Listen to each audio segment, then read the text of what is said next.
வார்த்தை சொல்லுதா சொல்லலையா? வேலியாளுக்கும்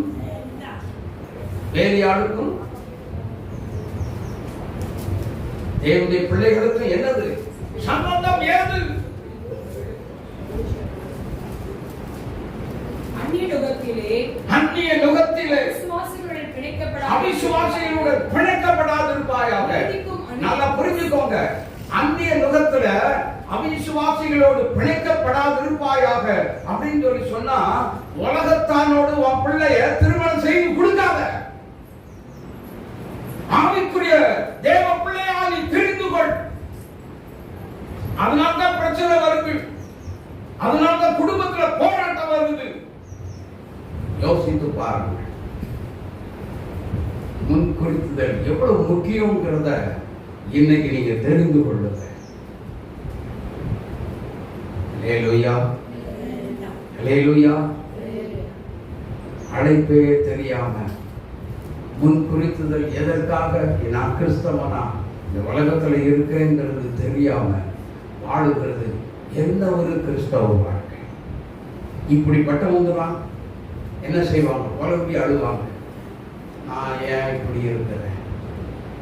தொழில் செய்தும் சொல்லுங்க, தொழில வியாபாரம் செய்து ஒண்ணுமே இல்லை, நஷ்டம், கஷ்டம், நெருக்கம், கடன் தொல்ல ஒரு பக்கம், குடும்பத்துக்குள்ள போனா வீட்டுக்குள்ள போனா நரக வாழ்க்கை,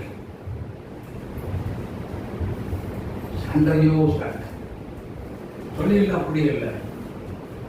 கடன் பக்கம் வந்து ஒரு ஒண்ணு இருந்தாலும் வியாபாரம் வாங்க வரவனாவது ஒழுங்கா இருக்கிறான், அவன் சண்டை போட்டு தொலைகிறான்.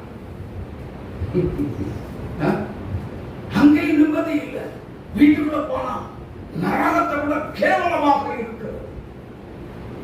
நான் ஏன் கிறிஸ்தவனாய் வாழ வேண்டும்? இதுக்கெல்லாம் காரணம் என்ன தெரியுமா? என்னை அழைத்ததை நோக்கம் தெரிந்து கொள்ளாத,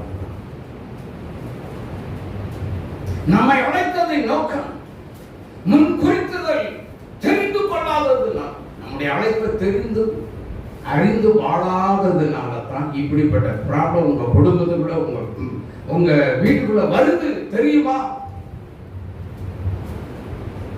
யாரோடு வாழ்ந்து கொண்டு நான் இயேசுவோடு வாழ வேண்டிய நான் யாரோடு வாழ்ந்து கொண்டிருக்கிறேன்? ஹல்லேலூயா. சிம்சோன்